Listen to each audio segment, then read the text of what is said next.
Hey guys, so in today's video, I'm going to show you how to delete WhatsApp stickers. So if you have saved a lot of stickers on your WhatsApp and you want to delete some of them, let me show you all to do that.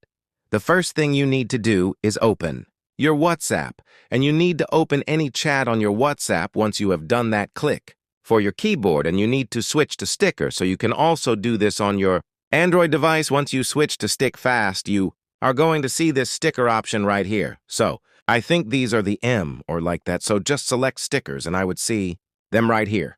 So if you want to delete any of the stickers, let me make use of this. One, as an example, just click on it. You're going to see Remove from Favorite option. Just click on Remove from Favorite and that's it, going to remove it from your sticker. So can just do this for any sticker you don't want to see again, play, or them. From me, what up? You find this video, like button, subscribe to my channel.